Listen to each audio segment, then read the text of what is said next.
السلام علیکم ورحمۃ اللہ وبرکاتہ۔ بسم اللہ الرحمن الرحیم۔ اللہم صلی علی محمد وعلی آل محمد کما صلیت علی ابراہیم وعلی آل ابراہیم انک حمید مجید۔ اللہم بارک علی محمد وعلی آل محمد کما بارکت علی ابراہیم وعلی آل ابراہیم انک حمید مجید۔ عن ابی ہریرہ رضی اللہ تعالی عنہ قال سمعت رسول اللہ صلی اللہ علیہ وسلم یقول ان امتی یأتون یوم القیامت غرا محجلین من اثر الوضوء فمن استطاع منکم ان یطیل غرته فلیفعل، متفق علیہ۔ حضرت ابو ہریرہ رضی اللہ تعالی عنہ بیان فرماتے ہیں کہ جناب نبی کریم صلی اللہ علیہ وسلم نے ارشاد فرمایا کہ یقیناً میری امت کے لوگ قیامت کے روز اس حال میں آئیں گے کہ وضو کے اثر کی وجہ سے ان کی پیشانیاں اور ہاتھ پیر چمک رہے ہوں گے، تو تم میں سے جو یہ چاہتا ہے کہ وہ اپنی چمک کو بڑھا سکے تو اسے چاہیے وہ ایسا ضرور کرے۔ یہ حدیث مبارکہ صحیح بخاری اور صحیح مسلم کی متفق علیہ روایت۔ وضو سے متعلقہ احکام و مسائل ذکر ہو رہے ہیں، اور یہ حدیث مبارکہ بیان کر کے جو بنیادی مسئلہ سمجھایا گیا ہے وہ یہ ہے کہ وضو کرنے والے کو کامل اور اچھا وضو کرنا چاہیے۔ کہ آپ صلی اللہ علیہ وسلم نے اس حدیث میں وضو کرنے والوں کی یہ فضیلت بیان کی ہے کہ قیامت کے روز ان کے اعضائے وضو چمک رہے ہوں گے، اور ان اعضاء کے چمکنے کی وجہ سے رسول اللہ صلی اللہ علیہ وسلم اپنے امتیوں کو پہچانیں گے بھی۔ اس لیے آپ نے فرمایا جو اپنی یہ چمک بڑھانا چاہتا ہے اسے چاہیے کہ وہ اس چمک کو بڑھائے۔ حدیث میں جو لفظ استعمال ہوا ہے وہ ہے ان یطیل غرتہ، جو اس کو لمبا کر سکے اسے اپنی اس چمک کو لمبا کرنا چاہیے۔ ابن قیم رحمہ اللہ نے یہ حدیث مبارکہ ذکر کر کے یہ بات واضح کی ہے کہ بعض لوگ سمجھتے ہیں کہ اعضائے وضو کو جہاں تک دھویا ہے اس سے زیادہ آگے بڑھ کر دھونا اپنی چمک کو بڑھانا ہے، یعنی اگر کوہنیوں تک ہاتھ دھونا ہے تو اس کو یہاں تک دھویا، اگر ٹخنے تک پاؤں دھونا ہے تو اس کو اوپر نصف پنڈلی تک دھو لیا، تو یہ اس کا بڑھانا ہے۔ انہوں نے کہا یہ غلط مطلب، اس لیے کہ اگر یہ مطلب ہے تو پھر چہرہ تو اتنا ہی ہے، اس کو بڑھانے کا مطلب کیا ہوگا کہ بندہ سر بھی دھونا شروع کر دے؟ تو ایسا نہیں ہوگا، یا گردن بھی ساتھ دھونی شروع کر دے، یہ بات نہیں،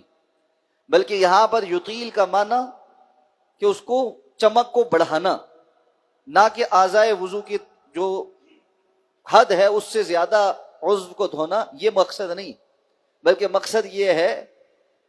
کہ انسان اہتمام کے ساتھ اچھے طریقے سے مکمل وضو کرے۔ جیسا کہ دوسری حدیث میں آتا ہے کہ آپ صلی اللہ علیہ وسلم پانی لے کر ایسے اپنے بازو پر ڈال رہے تھے اور اس کے بعد آپ اس کو ایسے اپنے بازو کے اوپر مل رہے تھے اچھے طریقے سے دوسرے ہاتھ سے، تاکہ ساری جگہ اچھے طریقے سے گیلی ہو جائے، کوئی حصہ خشک نہ رہ جائے۔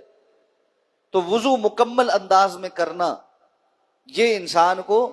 جہاں دیگر فوائد دیتا ہے اس میں سے ایک فائدہ یہ بھی ہے کہ قیامت کے روز ایسا مکمل وضو کرنے والے کہ یہ اعضائے وضو چمک رہے ہوں۔ حدیث مبارکہ سے ایک اور بات جو سمجھ آتی ہے وہ یہ کہ امت محمدیہ صلی اللہ علیہ وسلم کو اللہ تعالیٰ نے قیامت کے روز کچھ خصوصیات عطا فرمانی۔ ان خصوصیات میں سے ایک خصوصیت یہ بھی ہے، اسی طرح رسول اللہ صلی اللہ علیہ وسلم نے یہ خصوصیت بھی ذکر کی ہے کہ باقی امتوں کے مقابلے میں آپ صلی اللہ علیہ وسلم کی امت سب سے زیادہ ہوگی، اور ایک حدیث کے مطابق تمام امتوں کی 120 صفیں ہوں گی،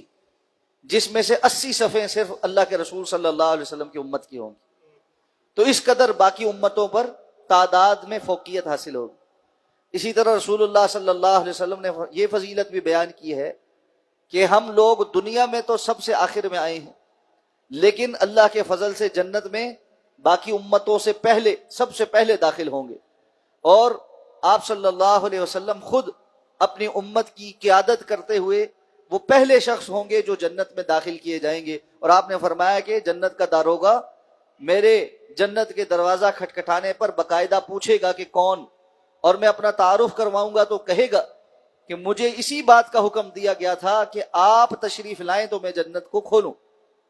تو رسول اللہ صلی اللہ علیہ وسلم کے داخلے سے جنت کی ابتدا ہوگی، اور آپ کے پیچھے پیچھے آپ کی امت جو ہے وہ جنت کے اندر پہلے داخل ہوگی۔ تو یہ کچھ فضیلتیں ہیں جو اللہ رب العزت نے آپ صلی اللہ علیہ وسلم کو اور آپ کی امت کو علیحدہ سے عطا فرمائی۔ تو یہ ایک بڑا اللہ کی نعمت ہے کہ اللہ تعالیٰ نے ہمیں امت محمدیہ صلی اللہ علیہ وسلم میں پیدا فرمایا ہے، اور ہم پر تو اللہ کا بے تحاشا بے حد و حساب احسان یہ ہے کہ اللہ تعالیٰ نے ہمیں مسلمان گھرانوں کے اندر پیدا کیا، پھر ان گھرانوں میں سے اس ماحول میں اور ان لوگوں میں پیدا فرمایا جن کو اللہ تعالیٰ نے اپنی توحید کی سمجھ عطا فرمائی، رسول اللہ صلی اللہ علیہ وسلم کی اتباع کی سمجھ عطا فرمائی۔ اللہ تعالیٰ نے شرک سے اور بدعات سے اور خرافات سے اور دین کے نام پر بہت سارا کچھ جو ملاوٹ کر کے جو ہے وہ امت تک پہنچایا گیا، اللہ تعالیٰ نے اس سب سے بچنے کی توفیق عطا فرما دی۔ یہ اتنی بڑی نعمتیں ہیں کہ بسا اوقات انسان کو احساس نہیں ہوتا، لیکن ان لوگوں کو جاننے پہچاننے اور ان کی بات چیت سننے کے بعد جو کنورٹ ہو کر مسلمان ہوئے، جو پہلے کفر میں تھے اور بعد میں مسلمان ہوئے، انسان کو احساس ہوتا ہے کہ کتنی تکلیفیں جھیل کر بندہ جو ہے وہ ایمان تک پہنچتا ہے، اور یہ بندہ کتنے مشکلات کو آج تک جھیلنے کے بعد، فیس کرنے کے بعد اپنے ایمان کی حفاظت کے لیے کتنی تگ و دو کر رہا ہے، اور ہم الحمدللہ بڑی آسانی کے ساتھ، اور اس کے باوجود شاید اسی آسانی کی وجہ سے ہمیں وہ قدر نہیں ہے جو ہونی چاہیے۔ اللہ ہمیں قدر کرنے کی توفیق عطا فرمائے۔ سبحانک اللہم و بحمدک، نشہد ان لا الہ الا انت، نستغفرک و نتوب۔ جی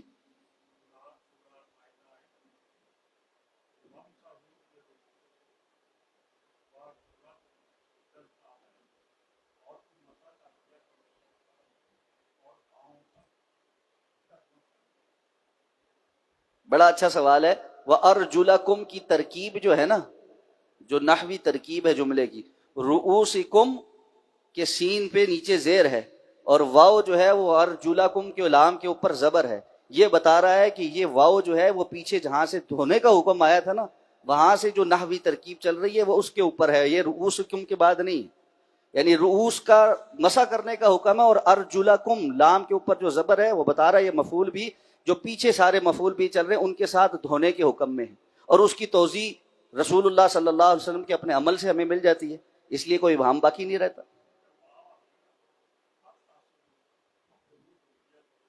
وہ غسل کرنے کے ساتھ جو جو چیزیں چل رہی ہیں نا، قرآن کی ایک ترکیب ہے، یعنی یہ اعتراض کبھی بھی کسی عرب نے نہیں کیا کہ کیوں یہ ہے، اور عربوں نے نہ اس کو اس طرح سمجھا ہے۔ یہ مسئلہ یہ ہے جب ہم ترجمے میں پڑھتے ہیں نا تو ہمیں یہ غلطی لگ جاتی ہے کہ چونکہ پہلے مسح کا ذکر آ رہا ہے تو یہ اگلی بات بھی ارجلکم واو تو ہم اور سمجھتے ہیں کہ اس کا مطلب اور ہے، تو اور کے ساتھ پاؤں آگے فوراً، تو پھر پاؤں کا بھی مسح کا حکم ہے، ایسا نہیں۔ نحوی ترکیب اس کی بتاتی ہے، جملے کی ایک بناوٹ ہوتی ہے، عربی کی ایک خاص اسلوب ہے، اس میں عربوں کے ہاں یہ ابہام کبھی نہیں رہا، یہ ہمیشہ غیر عربوں کے ہاں ابہام رہا کہ جب وہ نحوی ترکیب نہیں سمجھے اس کی، اور پھر اگر نحوی ترکیب سے بھی بات سمجھ نہیں آتی تو اللہ کے رسول صلی اللہ علیہ وسلم کا عمل موجود ہے، جب عمل موجود ہے پھر بات ہی ختم ہو جاتی ہے اس کی۔ آواز مجھے تھوڑی سی پنکھوں کی وجہ سے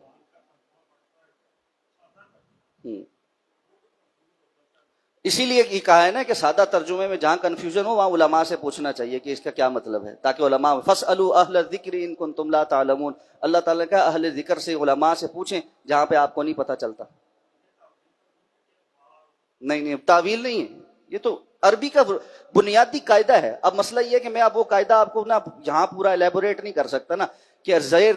کہاں پر، یہ اگر یہ زیر آ رہی ہے تو اس کا مطلب کیا ہے، زبر آ رہی ہے اس کا کیا مطلب ہے، یہ تو بڑی لمبی یعنی مثال کے طور پہ میں آپ کو سمجھانے کے لیے ایک چیز بتاتا ہوں، وہاں تھوڑی شاید بات زیادہ واضح۔ اچھا، ایک لفظ ہے ابو بکر، میرا نام ہے ابو بکر، ٹھیک ہے، یہ کبھی ابا بکر بھی آتا ہے اور کبھی ابی بکر بھی آتا ہے، سنا ہے نا آپ نے، ابو بکر، ابا بکر اور ابی بکر تینوں آتا ہے، کیوں آتا ہے؟ اب اس کے پیچھے کچھ ایک گرامیٹیکل قاعدہ ہے، ٹھیک ہے، گرامر ہے اس کے پیچھے کہ کس وقت جہاں پر پیش آنی ہوگی نا یا زبر یا پیش آنی ہوگی نا تو وہاں پر ابو آئے، ٹھیک ہے، جہاں زبر آنی ہوگی وہاں ابا آئے گا، جہاں زیر آنی ہوگی وہاں ابی آئے گا۔ اب اس کی مختلف حالتیں ہوتی ہیں، کیوں پیش آتی ہے، کیوں زبر آتی ہے، کیوں زیر آتی ہے۔ عربی زبان بڑی زبردست اس معاملے میں ہے، ٹھیک ہے، وہ صرف پیش سے اور زیر سے فرق بتا دیتی ہے، اس سے معنی فرق ہوتا ہے۔ جیسے سمعتو، اس کا مطلب ہے میں نے سنا، سمعتا آپ نے سنا، سمعتی تم خاتون نے سنا۔ اب یہ صرف وہی لفظ ہے، اس کے اوپر صرف پیش زبر اور زیر سے پورا پورا معنی فرق ہے۔